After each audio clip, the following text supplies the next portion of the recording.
Welcome to the deep dive. We're here to take complex source material, dense chapters really, and break them down into something you can actually use, something conversational. Today, our mission is microbial growth and survival. We're talking bacteria, archaea, the fundamentals of how they divide, grow, and basically conquer almost every environment on Earth. And just to set the stage, get this. Scientists found microbes living almost 2 kilometers below the seabed, in coal from the Miocene era. Still metabolically active after maybe 20 million years. It's an incredible find. And what's really mind-bending is their estimated generation time. We're talking months, maybe even over 100 years for single division. Wow, 100 years. That completely redefines slow growth, doesn't it? It highlights that growth in nature is often, well, really slow and nutrient-limited or oligotrophic. Exactly. So today we're focusing on the basics from the source material, how these cells manage to divide with such precision, how we measure their population growth, in the lab mainly, and the strategies they use to survive extreme conditions. Okay, so we'll go step by step. Division mechanisms, growth dynamics, and then survival in harsh places. Let's unpack the division part first. Sounds good. The most common strategy, the one everyone learns first, is binary fission. Pretty straightforward, right? Cell gets longer, duplicates its stuff, builds a wall of septum down the middle, and boom, 2 daughter cells. That's the classic picture, yes. But it's worth remembering there's quite a bit of diversity out there. Some bacteria, like Listeria, actually reproduce by budding. Ah, like yeast. Sort of, yeah. And then you have some cyanobacteria doing multiple fission, one big cell releasing lots of tiny ones called baocytes. And streptomyces, they form long filaments that then break up into spores, so not always just a simple split. Okay, good point. But sticking with the standard bacterial cell cycle for a moment, it involves growth, copying the chromosome, moving those copies apart, and then the actual split, cytokinesis.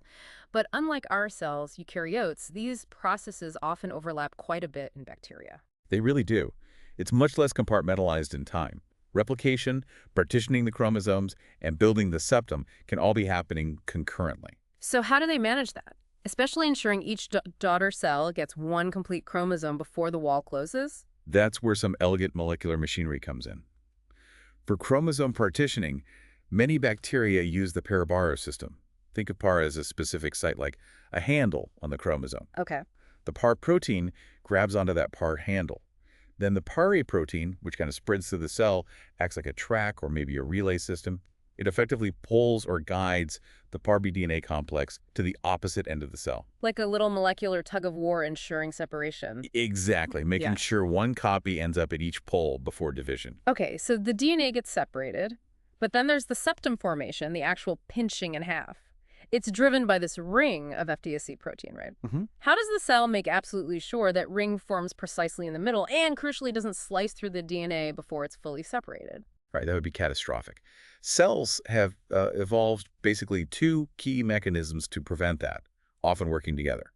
The first is the MinCDE system. MinCD. Okay, what does that do? It's pretty cool, actually. These Min proteins, they oscillate back and forth from one pole of the cell to the other, like a biochemical pendulum. Oscillating. Really? Yeah, and MinC, one of the proteins in the system, is an inhibitor of FtsZ ring formation. So, by constantly sweeping back and forth, the Min system ensures that MinC concentration is always high at the poles. Ah, so the only place the FtsZ ring can form is midcell, where the MinC concentration is lowest on average. Precisely. It restricts Z-ring formation to the center. Clever. What's the second failsafe? It's called nucleoid occlusion. This involves another protein, SLMA, in E. coli, for instance. SLMA binds all over the chromosome, the nucleoid, except near the very end, the terminus of replication. And while CellMA is bound to the DNA, it physically prevents FtsZ from polymerizing into a ring in that area. So as long as the bulk of the chromosome is still near the middle of the cell, CellMA bound to it says, nope, can't build a wall here yet. So the septum can only fully form once the chromosomes have moved out of the way, clearing that mid-cell zone. That's the idea. It's a spatial inhibitor linked directly to the DNA's position. Between MinCDE keeping things away from the poles and nucleoid occlusion protecting the DNA itself, the cell gets the septum right where it needs to be when it needs to be there. That's remarkably precise. And you mentioned earlier that these processes overlap to speed things up. Yes. Think about E. coli. Replicating its entire chromosome takes about 40 minutes. But under good conditions, the cell can divide every 20 minutes. How does that work? It initiates new rounds of DNA replication before the previous round is even finished. So you can have multiple replication forks going at once on the same chromosome. It's like starting the next step on the assembly line before the first product is fully complete. Incredible efficiency. Okay, so let's connect this internal machinery to the outside. The cell's shape, rod, sphere, comma, that's determined by how it builds its cell wall, right? Under the influence of turgor pressure. Absolutely. And the how involves bacterial versions of our own cytoskeleton proteins. It's fascinating. For cocci, the spherical ones, new peptidoglycan, the wall material, is synthesized primarily at the septum guided by FtsZ. That naturally leads to spheres. Makes sense. But rods are more complex. Right. Rods need to elongate first, then divide. They use two main machines. For elongation, there's the elongosome. This involves a protein called MreB, which is structurally similar to eukaryotic actin. MreB forms filaments that run along the inside of the cell membrane and guide the synthesis of new wall material along the sides, pushing the cell longer. So MreB is key for the rod shape. Totally. If you experimentally deplete MreB in a rod-shaped bacterium, it typically rounds up and becomes spherical. Then, for the actual division, the bilosome involving FtsZ takes over at mid-cell to build the septum, just like in cocci. Okay, elongosome for length, divisome for division. What about those curved or comma-shaped cells, like Vibrio? Vibrio, they add another layer. They use FtsZ and MreB, but they also employ a protein called crescentin. Crescentin is similar to eukaryotic intermediate filaments. Okay. It localizes specifically along one side of the cell, the side that will become the inner curve. By being there, it seems to slow down or somehow modify peptidoglycan insertion on just that one side. Causing the cell to curve as it grows. Exactly. A slight asymmetry in growth leads to the characteristic comma shape. So what's the big picture here? Why is understanding these bacterial cytoskeletal proteins so important? Well, a couple reasons. First, they're simpler, more tractable systems for studying fundamental processes of cell shape determination and division that are conserved, in principle, in eukaryotes. Second, and maybe more practically, these proteins like FtsZ and MreB are essential for bacterial survival. Meaning drug targets. Precisely. Molecules that specifically inhibit FtsZ, for example, can block cell division in pathogens like Staphylococcus aureus. So they represent promising avenues for developing new antibiotics, which we desperately need. Right. Okay, let's shift gears. We've looked inside one cell dividing. Now let's think about the whole population. How do we study microbial growth, usually in the lab? Typically, we use what's called a batch culture. It's basically a closed system. You add microbes to a flask of sterile medium, seal it, and watch what happens over time. And if you plot the number of viable cells, usually on a logarithmic scale, against time, you get that classic microbial growth curve. Exactly. And that curve shows several distinct phases, reflecting the changing physiological state of the population. First, there's the lag phase. The slow start. Right. The cells aren't necessarily dividing much yet. They're busy adapting to the new medium, maybe repairing damage, synthesizing enzymes they need for these new nutrients. It's an adjustment period. Then things take off. Yes. Then you hit the exponential phase, or log phase. Here, the cells are dividing at a maximal constant rate for the given conditions. The population is doubling regularly. This is often the healthiest state and the most uniform population, so it's ideal for biochemical experiments. And this is where you calculate things like generation time. Exactly. Generation time, G, the time it takes for the population to double, and the growth rate, constant K. They're characteristic for a given organism under specific conditions. Okay, so log phase. Yeah. But it can't last forever in a closed flask. Nope. Eventually, something becomes limiting. Either essential nutrients run out, maybe oxygen gets depleted if they're aerobic, or toxic waste products build up, like acids from fermentation. This leads to the stationary phase. Where the population size levels off. Correct. The net population size is constant. Either the division rate equals the death rate, or cells just stop dividing altogether, entering a kind of survival mode. They actually downregulate things, like initiating new DNA replication to conserve energy. Makes sense. What happens after stationary phase? If conditions don't improve or get worse, you enter the death phase. Here, the number of viable cells starts to decline, often exponentially, as cells suffer irreparable damage. Grim. Is that the end of the story? Not quite. There's often a fifth phase, particularly if you watch for a long time, called the long-term stationary phase. This isn't just a slow decline, it's actually quite dynamic. Dynamic how? You can see successive waves of mutants arising. A subpopulation might evolve that's better at scavenging nutrients released by dying cells, or more resistant to the accumulated toxins. Whoa, like a mini evolutionary battle playing out in the flask. That's a good way to put it. It's natural selection in action. One genetic variant might take over for a while, only to be outcompeted later by another variant better suited to the harsh, changing conditions. Life finds a way, even in a dying culture. Fascinating. Okay, let's broaden out from the lab flask to the real world, often much tougher environments. You mentioned extreme survival strategies. Let's start with solutes and water. Right. Water availability is absolutely critical. We talk about water activity, a measure of available water. Pure water has an AH of 1.0. Most bacteria need an AH of 0.98 or higher to actively grow. Which explains why drying or adding lots of salt or sugar preserves food, right? It lowers the water activity. Exactly. It makes water unavailable to spoilage microbes. But some microbes, halophiles, actually love salt. And extreme halophiles require really high salt concentrations, like 3 molar in NCl, or even saturation environments like the Dead Sea or salt evaporation ponds. How do they survive that without shriveling up like raisins? They fight osmotic stress by accumulating high internal concentrations of specific solutes called compatible solutes, things like potassium chloride or organic molecules like betaine or proline, Compatible meaning. meaning they can be kept at very high concentrations inside the cell to balance the external saltiness, keeping the cell turgid without interfering badly with the cell's enzymes and metabolic processes. Clever adaptation. What about temperature? That's another major factor. Huge factor. Every microbe has its cardinal temperatures, a minimum below which it won't grow, an optimum where it grows fastest, and a maximum above which it dies. Based on these optima, we group them. Okay, what are the main groups? At the cold end, you have psychrophiles. Their optimum is often below 15 degrees C. Some can even grow below freezing. They adapt by having cell membranes rich in unsaturated fatty acids, which stay fluid at low temperatures. Some even make antifreeze proteins, Then there are the ones we're most familiar with. mesophiles.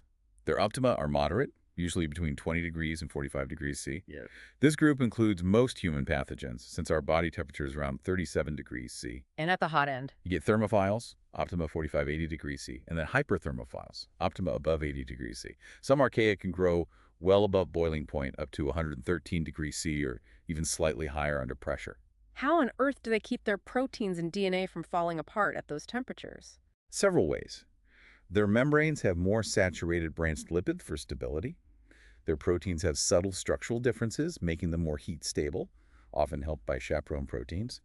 And critically, for DNA stability, many hyperthermophiles use an enzyme called reverse DNA gyrase. Reverse gyrase. Yeah, it introduces positive supercoils into the DNA, which helps prevent the strands from melting apart at extreme temperatures. Amazing. Okay, another big environmental factor, oxygen. Oh yes, oxygen is a real double-edged sword for microbes.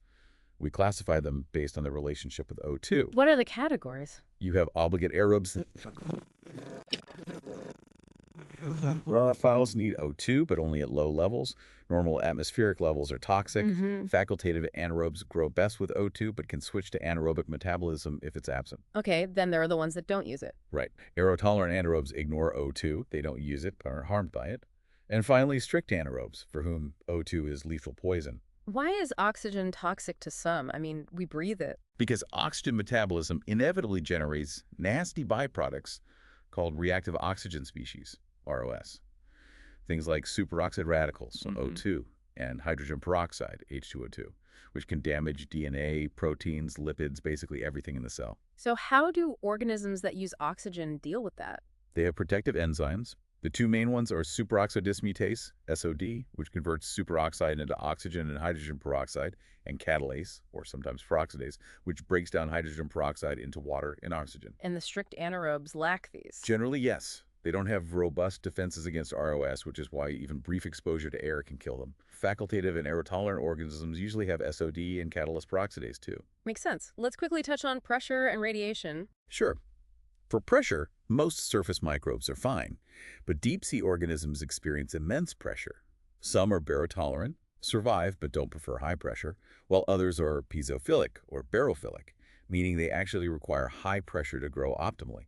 Adaptations often involve changes in membrane fatty acids, more unsaturated ones, to maintain fluidity under pressure. And radiation. Radiation can be damaging too. Ionizing radiation, like gamma rays or X-rays, causes DNA breaks and protein damage. Some bacteria, famously Deinococcus radiodurans, are incredibly resistant due to highly efficient DNA repair systems. What about UV? UV radiation, especially around 260 millimeters, is readily absorbed by DNA and causes specific damage like thymine dimers, disrupting replication. That's why UV is used for sterilization. Invisible light, can that be harmful? Surprisingly, yes, sometimes. If a cell contains photosensitizer molecules, visible light can excite them, leading to the production of highly reactive singlet oxygen, a type of ROS. Many photosynthetic or even non-photosynthetic microbes that are exposed to light produce carotenoid pigments. Like the colors in carrots. Exactly those kinds of pigments. They're very effective at quenching singlet oxygen, providing protection against light-induced damage. So much adaptation. It's important to remember, though, as we discussed with the Miocene microbes, that in many natural environments, microbes aren't actively growing like in log phase. They're often in low-nutrient, oligotrophic conditions. Right. They spend a lot of time in a state of growth arrest or dormancy, conserving energy. They might even start breaking down their own ribosomes to recycle the components when starved. And when they do grow in nature, they rarely exist as free-floating single cells like in a lab broth. That's a key point. Most microbes in nature live attached to surfaces in complex communities called biofilms. Not just a random slime layer, right? Definitely not. Biofilms are highly structured communities. Microbes attached to a surface start producing extracellular polymeric substances, EPS, which is that slimy matrix of polysaccharides, proteins, DNA that encases the community. What's the advantage of living in a biofilm? Huge advantages. The EPS matrix protects them from physical stress, from drying out, from UV radiation, from toxic substances, and importantly, from antibiotics and disinfectants. It also helps trap nutrients. That sounds like a major problem in medicine. Absolutely is. Biofilms readily form on medical implants, catheters, teeth. Dental plaque is a biofilm.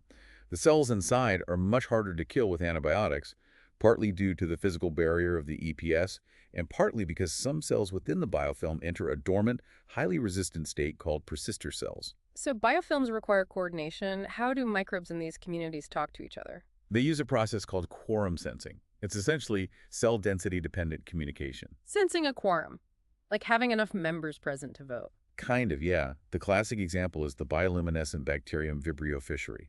Each cell produces a small signaling molecule, an autoinducer, in this case, an acylhomoserine lactone, or AHL. When there are only a few cells around, low density, this AHL molecule just diffuses away into the environment. But as the population grows denser, the concentration of AHL builds up outside the cells. To the point where it starts diffusing back into the cells. Exactly. Once the intracellular AHL concentration reaches a certain threshold, the quorum, it binds to regulatory proteins and triggers a collective response.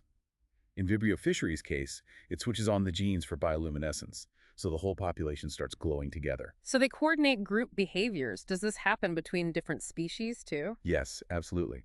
There's interdomain communication as well. A fantastic example is the symbiosis between Rhizobium bacteria and legume plants. For nitrogen fixation. Right. The plant root releases specific chemical signals, flavonoids. The Rhizobium bacteria detect these signals, and in response they produce their own signals called nod factors. These nod factors cause the plant root hair to curl and allow the bacteria to infect, ultimately forming the nitrogen-fixing nodule. It's a chemical conversation between kingdoms. That's really cool. Okay, let's wrap up with a quick look at how we actually study these microbes in the lab, focusing on culturing. Culturing is the cornerstone of microbiology, even though we know it has limitations. As we mentioned, estimates are that we can currently only culture maybe 1 to 5% of the microbes out there in standard lab conditions. So when we do culture them, we need media. What are the basic types? Broadly, we distinguish between defined or synthetic media, where every single chemical component and its exact concentration is known. This is great for controlled physiological studies versus complex media. These contain ingredients like beef extract, yeast extract, or peptones, which are enzymatic digests of proteins. We know they provide lots of nutrients, but the exact chemical composition is variable and not fully known. They're good for growing many different types of microbes, especially ones with complex nutritional requirements, fastidious ones. And media can also be designed for specific functions, right? Selective or differential. Yes. Selective media contain ingredients that inhibit the growth of some microbes while allowing others to grow, like adding antibiotics to select for resistant strains. Differential media contain indicators, usually dyes, that allow you to distinguish between different types of microbes based on their metabolic activities. Like McConkey agar. Perfect example. McConkey agar is both selective, inhibits gram-positives, Yeah. and differential.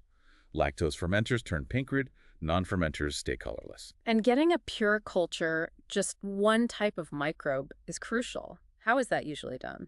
Often starts with an enrichment culture, using specific conditions or media to favor the growth of the desired microbe from a mixed sample.